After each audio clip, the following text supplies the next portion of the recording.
Nagsimula ang pelikula sa isang babaeng nagngangalang Iris, na emosyonal matapos ang pagkamatay ng kanyang anak.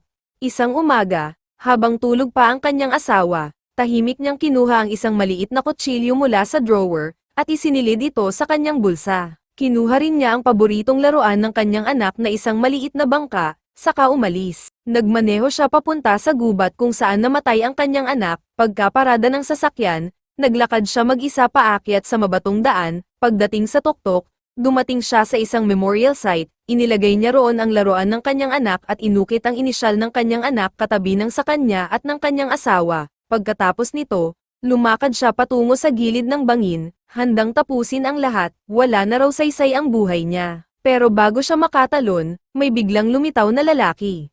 Ipinakilala nito ang sarili bilang si Richard. Alam daw nito kung anong balak ni Iris, pero hindi raw niya ito pipigilan. Nakiusap lang siya na makausap si Iris kahit sandali. Tumanggi si Iris pero nagpumilit si Richard. Ikinwento niya ang kanyang karanasan. Mahilig siya dati sa kotse, at noong graduation ay nagmamay-ari siya ng maganda. Isang araw, nabangga niya ito sa pader habang kasama ang kanyang girlfriend na si Chloe. Hindi nakaligtas si Chloe. Matagal siyang na-bedridden at nalugmok sa depresyon, pero kalaunan, nakahanap daw siya ng bagong layunin sa buhay. Naantig si Iris at ibinahagi rin ang kanyang kwento. Noong araw ng insidente, nag-hiking sila ng kanyang pamilya. Habang nag-uukit ng inisyal ang asawa niya sa puno, ang anak nila'y lumayo para maghanap ng kahoy na pang marshmallow. Nahulog ito sa bangin. Sinisisi ni Iris ang sarili. Nandoon siya pero wala siyang nagawa para iligtas ang kanyang anak.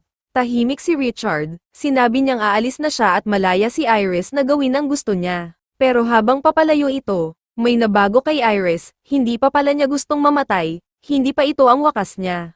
Nagmadali siyang sundan si Richard. Sa parking lot, papasok na si Richard sa kanyang kotse na nakaparada sa tabi ng sasakyan ni Iris. Habang sinusubukang buksan ni Iris ang pinto ng kanyang sasakyan, napansin niyang parang may bara. Biglang bumaba si Richard. May dalang payong. Tinanong siya ni Iris kung bakit siya may payong. Hindi naman umuulan. Sagot ni Richard, baka biglang umulan. Pero hindi pala ordinaryong payong, isa itong stun device. Biglang tinamaan si Iris at nawalan ng malay. Ikinadi na siya ni Richard at isinakay sa kanyang sasakyan. Pagkagising ni Iris, napagtanto niyang dinukot siya.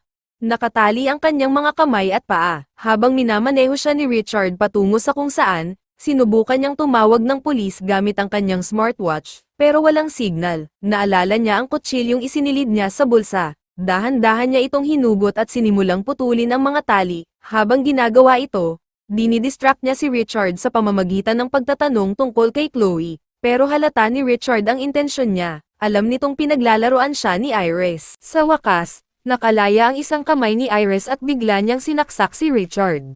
Nawalan ng kontrol si Richard sa manibela at nabangga sila sa puno. Pareho silang nasugatan. Sinubukan ni Iris na sakalin si Richard gamit ang seatbelt pero inunat nito ang kanyang upuan. Nagtulakan sila palabas ng sasakyan. Pagbagsak nila sa lupa, tinutukan ni Iris si Richard gamit ang kutsilyo pero ngumisi lang ito. May revelasyon, binigyan daw niya si Iris ng gamot na magpapamanhid sa buong katawan niya sa loob ng 20 minutes. Takot na takot si Iris, tumakbo siya habang tumatawa si Richard. Walang saysay daw ang pagtakbo, dahil hahanapin niya ito pagdating ng oras. Habang nagsisimula ng mamanhid ang katawan ni Iris, nagtago siya sa ilalim ng isang puno, pero nang makagat siya ng mga langgam, nagkaroon siya ng kaunting paggalaw. Sa kasamaang palad, nakita ni Richard ang kanyang lokasyon. Tumalon si Iris sa ilog para makatakas. Binalaan siya ni Richard. Malakas ang agos. Maaari siyang mamatay. Tinangay si Iris, pero nakaligtas siya at umabot sa pampang. May 1 minutong pang natitira sa countdown bago siya tuluyang maparalisado. Gumapang siya at natuklasang nasa isang bukirin na siya. May isang matandang lalaki na naggagapas ng damo ang nakakita sa kanya.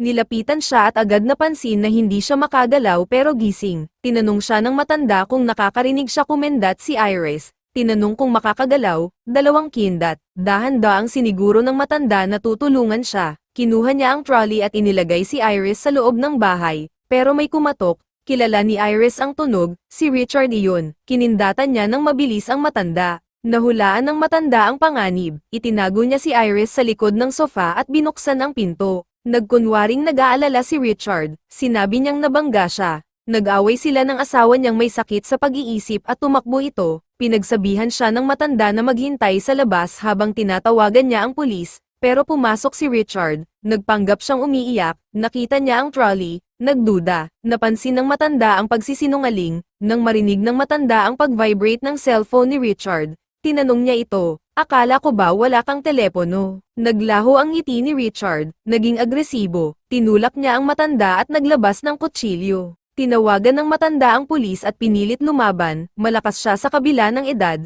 pero nasaksak siya ni Richard.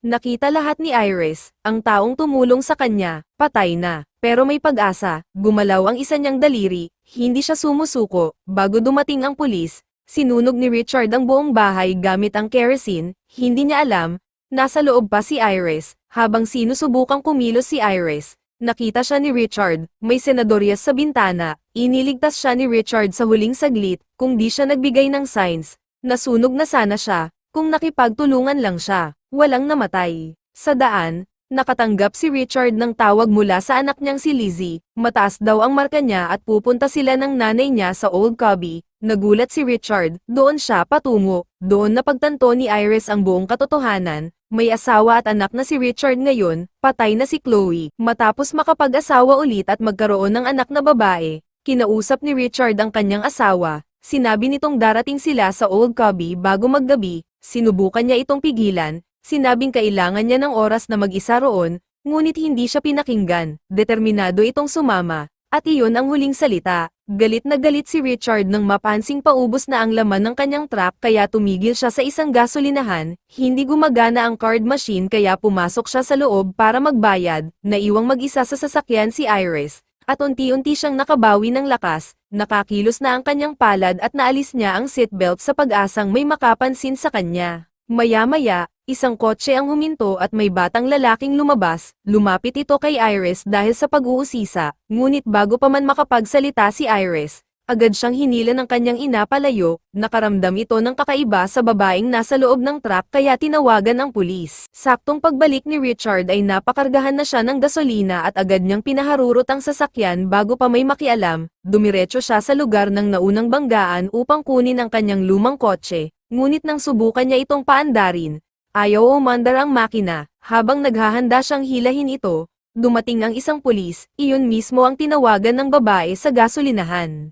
Nang suriin ng pulis ang plaka, tumugma ito sa report, tinanong siya ng pulis kung ano ang pangalan niya, kalma siyang sumagot, Andrew, sabay pakita ng pekeng ID, dito nalaman ng manunood na ang tunay niyang pangalan ay Andrew, hindi Richard. Tinanong ng pulis kung sino ang babaeng nasa sasakyan, kalma niyang sinabi na asawa niya ito, lasing at wala sa sarili, ikinwento niyang nag-away sila kaya nag-crash, at may lalaking nagngangalang Bill daw ang nagpahiram sa kanya ng truck para mahatak ang kotse, pero kainahinala ang kwento niya. Samantala, nakabawi na ng sapat na lakas si Iris at naibaba ang bintana, mahina niyang sinabi, tulungan niyo ako, naging alerto ang pulis at sumilip sa loob ng sasakyan. Doon niya nakita ang ringgilyang balak gamitin ni Andrew upang patulugin ulit si Iris, bago pa man makadukot ng baril ang pulis, binugbog siya ni Andrew sa ulo, dahilan upang mamatay ito agad, inilagay niya ang katawan sa kotse at sinunog ito para burahin ang ebidensya. Muli niyang ginamit ang truck ni Bill at tumakas, pero ngayon, gising na si Iris at lihim niyang nakuha ang ringgilya, habang nagmamaneho,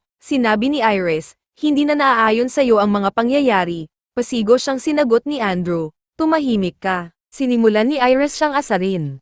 Sinabi niya na nambibiktima lang siya ng mga babae para maramdaman niyang malakas siya, lalo na't bedridden siya dati ng 2 buwan. Napikon si Andrew at pasigaw na sinabi na malakas na siya bago pa man iyon. Sinabi niyang nagbago na ang plano.